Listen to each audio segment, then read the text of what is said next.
গুরুদেব বিদেয় হলেন, কিন্তু জামাই বিদেয় হন না।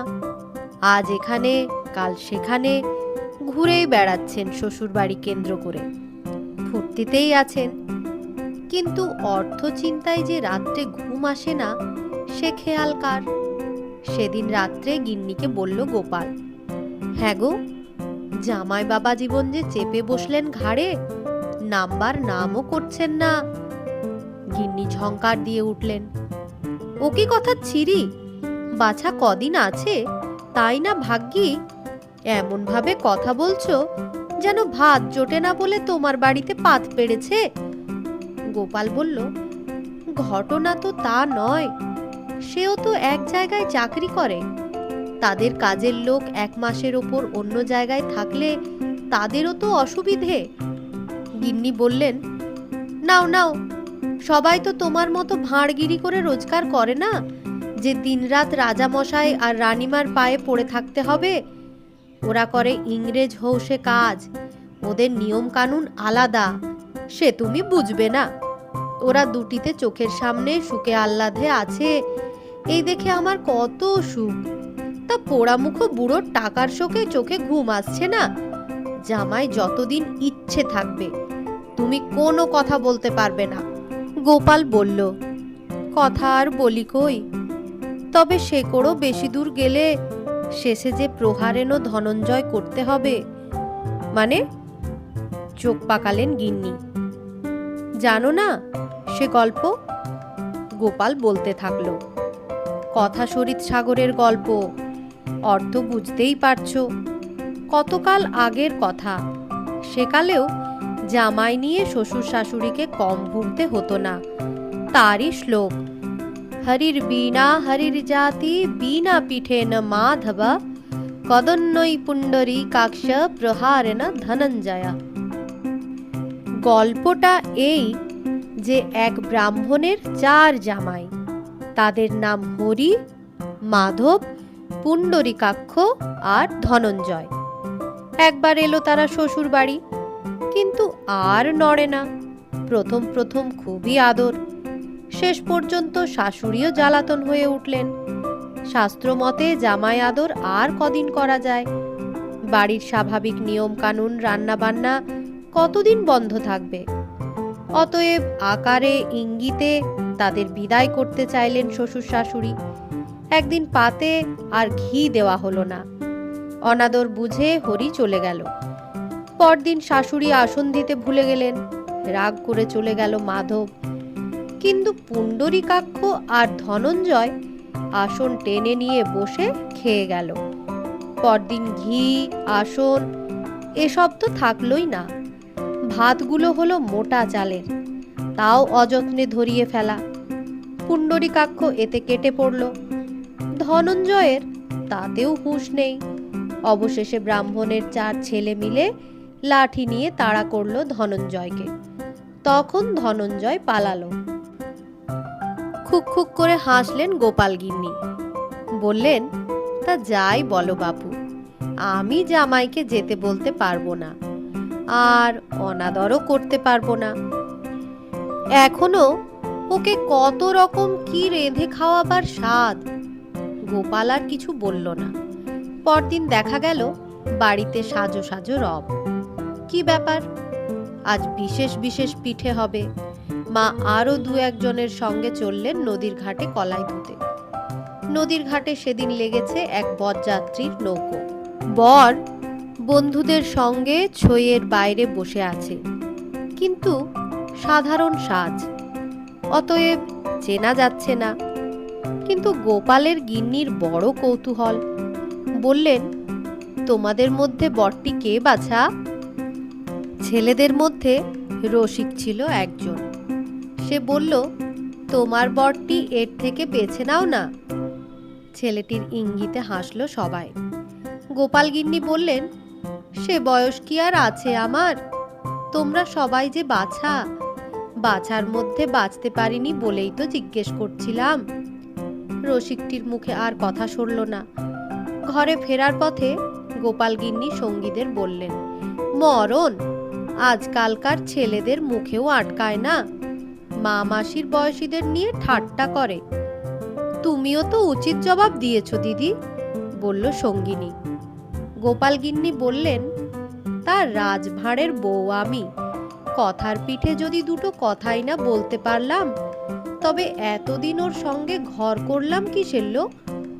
কিন্তু কথা তো তা নয়, ছেলেগুলোর রকম দেখো, তোমার বরটি বেছে নাও দিকি। ছি ছি! আধুনিক ছেলেদের উপর হাড়পিত্তি জ্বলে গেল তার। বাড়িতে এসেই গোপালকে বললেন, আজকালকার ছেলে ছোকরাদের রকম সকম দেখেছো? ছি ছি! গোপাল বলল, কেন, তোমার জামাই কিছু করলো নাকি? সেও তো বলে এক ঝামটাই থামিয়ে দিলেন গোপাল গিন্নি। কিসে আর কিসে, তাদের সঙ্গে কার তুলনা? জামাই আমার হীরের টুকরো ছেলে, তার তুলনা হয়? গোপাল বলল, কিসে এত খুশি হলে গিন্নি? কি পেলে জামাইয়ের কাছ থেকে? মরণ! বলে গিন্নি চলে গেলেন। এমন সময়ে এলো এক তরুণ বৈরাগী। এসে একতারায় টুংটাং করে আওয়াজ তুলে বলল, ভগবানের সেবার জন্য কিছু অর্থ দিন। গোপাল কিছু বলবার আগেই গিন্নি এসে বৈরাগীকে একটা কি দিল। বৈরাগী পেয়ে খুব খুশি। সে বলল, আপনার ধন জন বৃদ্ধি হোক, সব দিক মঙ্গল হোক। শুনে গোপাল হাসল, বলল, কত পেয়ে অত বড় আশীর্বাদ করলে বৈরাগী ঠাকুর? বৈরাগী হাত মেলে দেখালো। গোপাল দেখল পুরো 1 টাকা। মনটা ভেতরে ভেতরে খিচড়ে গেল। সে বলল, দেখি টাকাটা। বৈরাগী ভাবল, বাবু বোধহয় আরো বেশি দেবেন। সে টাকাটা দিয়ে দিল। গোপাল জিজ্ঞাসা করল, তোমার বয়স কত হবে বৈরাগী ঠাকুর? বৈরাগী বলল, কত আর হবে, এখনো 20 পুরো হয়নি। গোপাল বলল, তাহলে টাকাটা আমার কাছেই থাক। তোমার তো বয়স 50-এর ওপর হলো, তোমার চেয়ে ভগবানের কাছে আমি আগে যাব। টাকাটা আমার কাছে থাকলে অনেক আগে ভগবানের সেবায় লাগবে, তাই না? বরং আমি মরবার আগে তুমি যা সংগ্রহ করবে তাও আমাকে দিয়ে যেও, তাহলে ভগবান তাড়াতাড়ি সাহায্যটা পাবেন। কি বলো? বৈরাগী মুখখানা কালো করে চলে গেল। এমন সময় জামাই বাবা জীবন ঢুকলেন বাড়িতে। কোথাও ঘুরতে গেছিলেন তিনি, ফিরে এলেন। কি ভেবে গোপাল ডাকলো তাকে, বলল, বাবা জীবন, আজ সন্ধেয় কি কাজ তোমার? জামাই বলল, আজ্ঞে না, আজ তো তেমন কিছু কাজ নেই। আজ ওরা বাড়ি থেকে বেরুতে নিষেধই করেছেন। বাড়িতে পিঠে পুলি হচ্ছে কিনা? গোপাল বলল, তাহলে তো ভালোই হলো। আমি আবার সন্ধে হলেই চোখে কম দেখছি, ঠিক বুঝতে পারছি না। সন্ধে হলেই লেবু গাছটা নড়ে চড়ে, প্রতিদিনই দেখি লেবু কমে যায়। আমার মনে হয় আশপাশের কেউ এসে লেবু চুরি করে। আজ একটু তককে তককে থাকো দেখি বাবা জীবন, একবার বাগে পেলে। জামাই বলল, হ্যাঁ, এমন জাপটে ধরবো। গোপাল বলল, বারে বারে ঘুঘু তুমি খেয়ে যাও ধান, বাবাজি বধিবে আজ লেবু চোরের প্রাণ। শ্বশুর জামাই হো হো করে হেসে উঠলেন। রান্নাঘর থেকে সেদিকে তাকিয়ে গোপালের গিন্নি আপন মনে বললেন, এদিকে জামাইকে তাড়াতে ব্যস্ত, অথচ আড্ডা জমাতে কম নন। হাসির ধমকে ঘরে টেকা দেয়। মেয়ে বলল, বিড়বিড় করে কি বলছো মা? মা বললেন, দেখ না ওদিকে জামাই শ্বশুরের হাসির তোড়।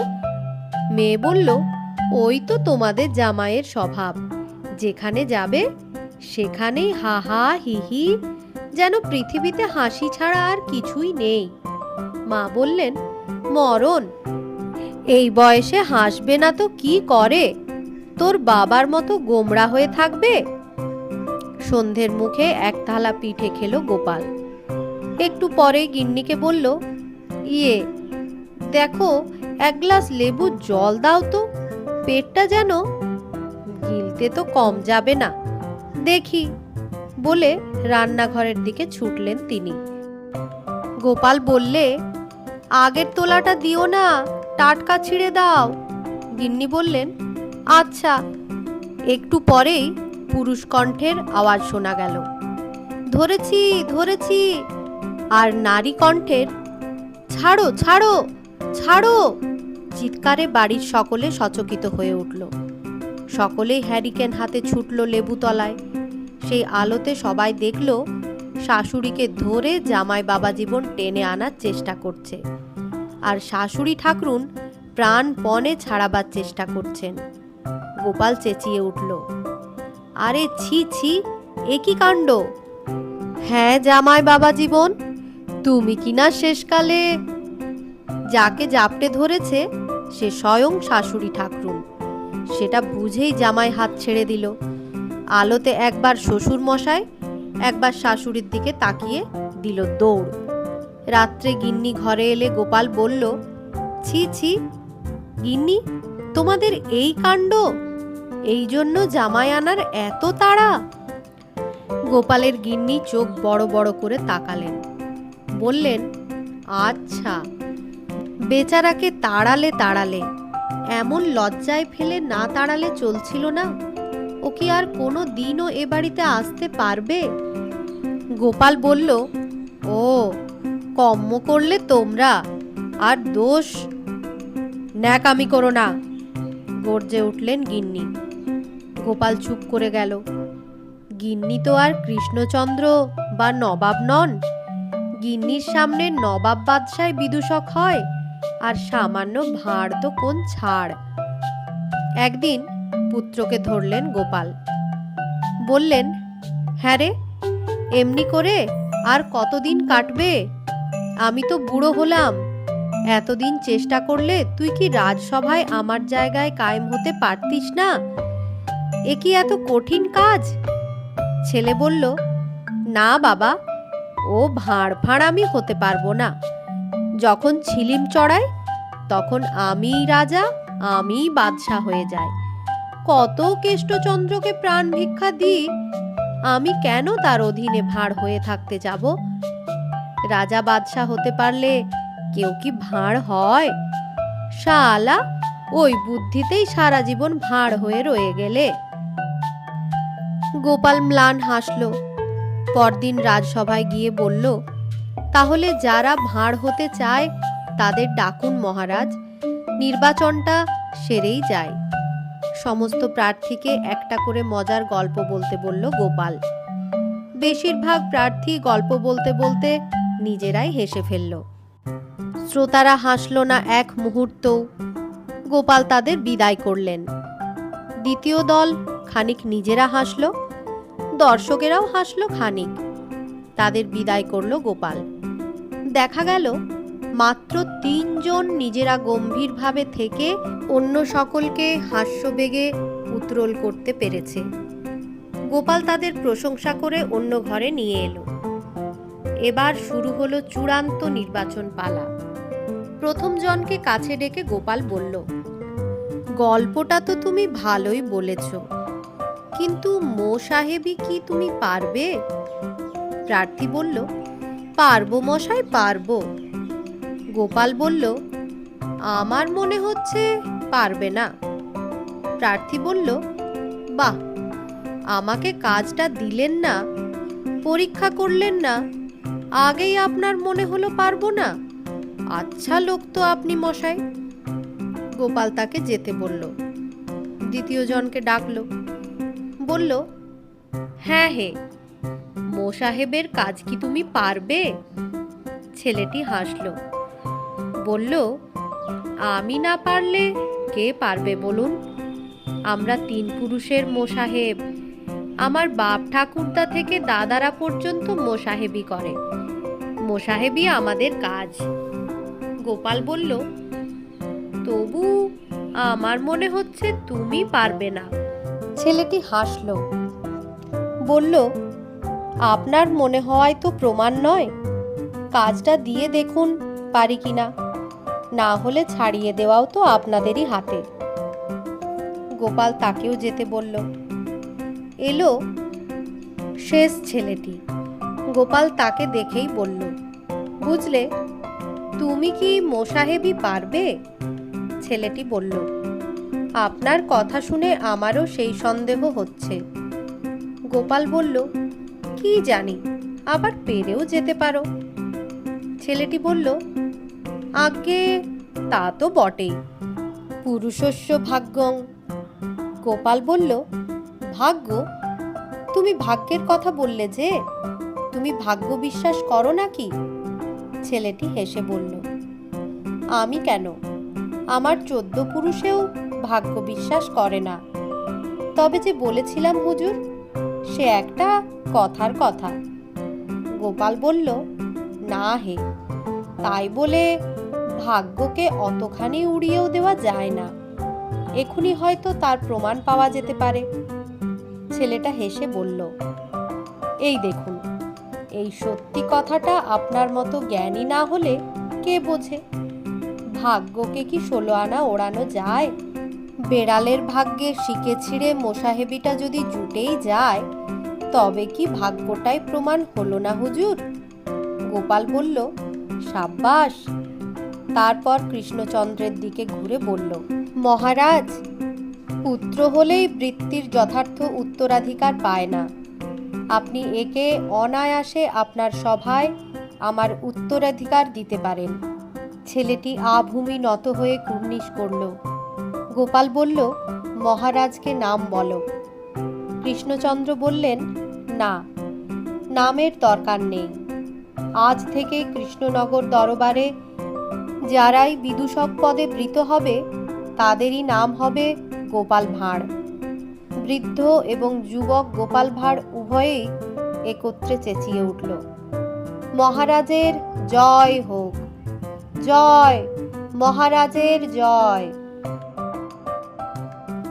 গল্প শেষে আমি আপনাদের বলতে চাই, যদি গল্পগুলি ভালো লেগে থাকে তাহলে অবশ্যই একটা লাইক এবং কমেন্ট করবেন। আর এই সব জানা অজানা বিভিন্ন ধরনের গল্প যাতে আরও অনেকে শুনতে পারে, জানতে পারে, তার জন্য অবশ্যই একটা শেয়ার করবেন। এবং আরও নতুন নতুন বিভিন্ন ধরনের গল্প শুনতে হলে অবশ্যই আমার চ্যানেলটিকে সাবস্ক্রাইব করবেন।